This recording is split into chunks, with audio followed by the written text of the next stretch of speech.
You know, it's really tempting on a morning like this not to even bother taking photographs. I could just stand here all morning for hours looking at the landscape and the scenery. It's absolutely breathtaking. The weather is perfect for photography. Now, I make no apologies for the extended introduction there, just allowing the landscape to speak for itself. It's an absolutely perfect and idyllic location, and I don't think words will do it justice.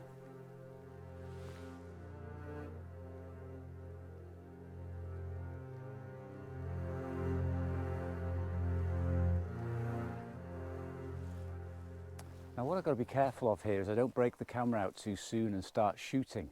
I really need to refine a composition very carefully, because the light is probably at its best now. It's early in the morning and it might brighten up and spoil things. So I do want to make the most of it, and there are a couple of lovely trees, and I think I just need to preview a little bit more and probably spend another half an hour or so just before I get the camera out. Now, you probably saw the obvious shots there with the tree leaning into the lake and some of the other trees which are silhouetted on a rocky outcrop, but they didn't really grab me, and not because of the trees themselves, but because I couldn't put them in a position where I had a suitable background, or I couldn't separate them from the foreground or reeds or mosses. They tended to blend in. So I've gone for a different sort of shot and a quieter sort of shot.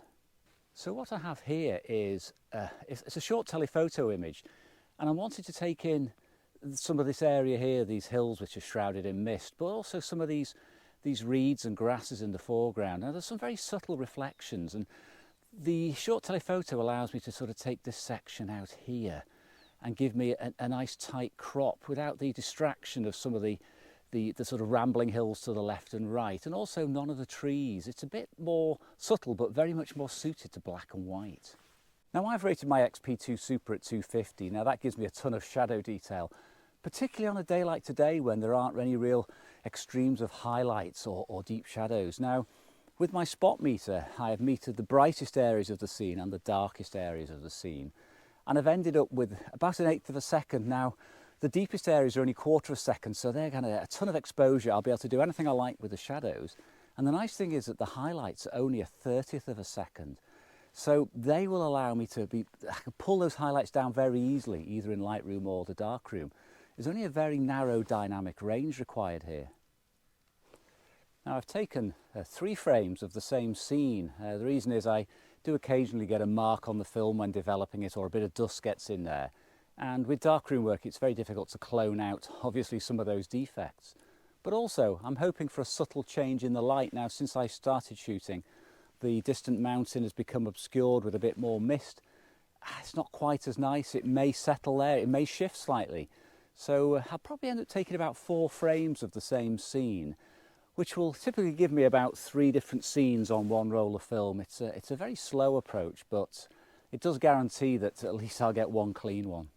I think rather than stand behind the camera for 20 odd minutes waiting for the light to potentially change or not change, I think I'll have a little bit of a scout round here, because I wouldn't be surprised if I could probably spend a few hours just in this very small location here. I mean, there is a lot of material, some of it's probably more suited to colour, but given the lighting conditions, absolutely idyllic, as I've said before, and perfect for black and white. That sort of silvery look you can get with black and white when it's overcast and calm like this. So yeah, I'll just soak it all in.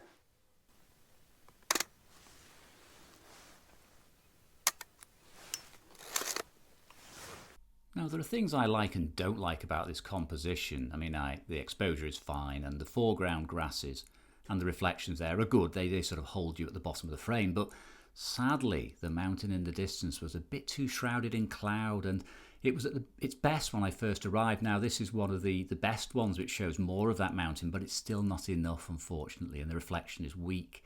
And on the right-hand side, there's a bit too much space for my liking in the frame. The water sort of just edges you out of the frame. And I think really it's lacking a point of central interest where those old ruins are. Something a bit stronger would be nice to draw the eye in.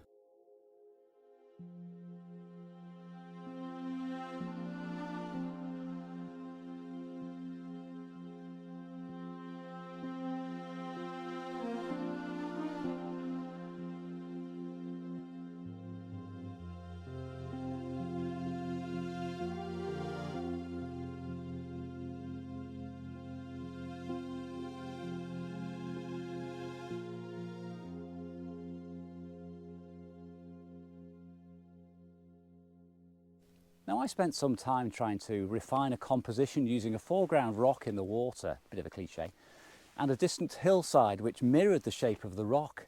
But there were a couple of distracting elements in there and I just couldn't bring myself to shoot it. So moving around a little bit on the shoreline in the same vein, I did find two posts which are pointing out from each other, and they essentially frame that distant hillside in a much more pleasing way.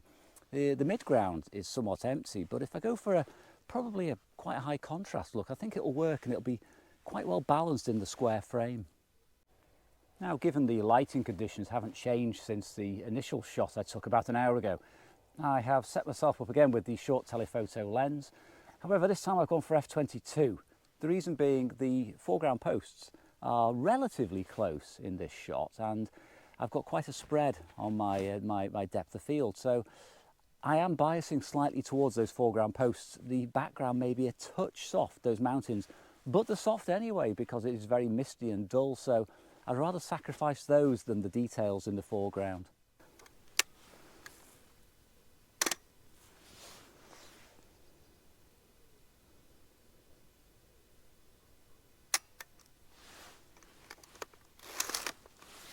Now sadly this one just isn't working for me at all.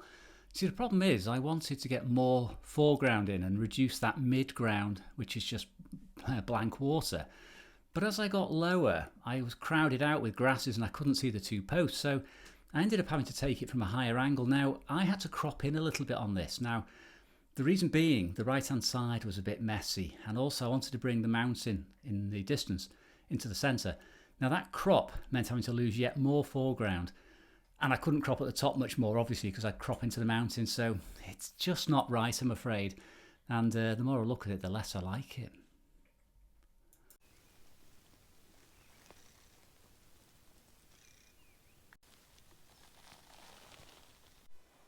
Now, you would think this tree here, this dead tree, would make a very graphic subject in black and white, and I did have a look at it with the preview device, but it just doesn't work. The separation isn't there with the background elements, and that sky isn't doing it any favours.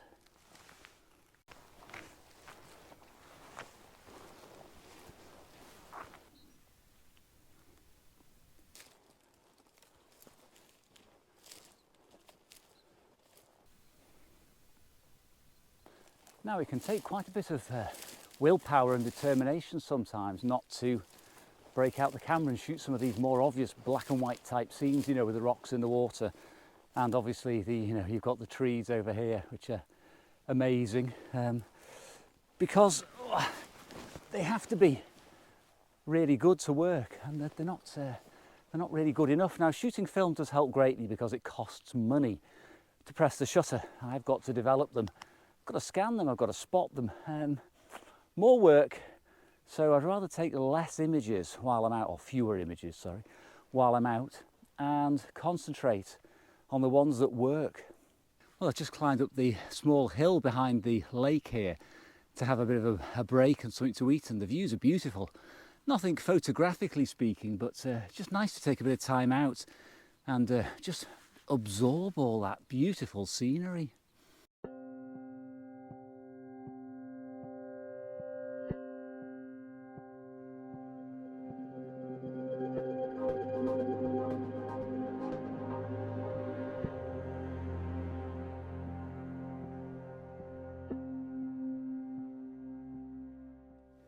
Now, I was walking around on the hillside for quite a while trying to line up trees, you know, gullies and various lines running into the distance, but nothing really caught my eye.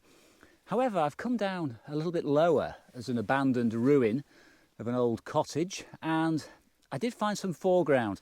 And the foreground worked for one particular reason, and that's because there are very bright mosses and lichens on them.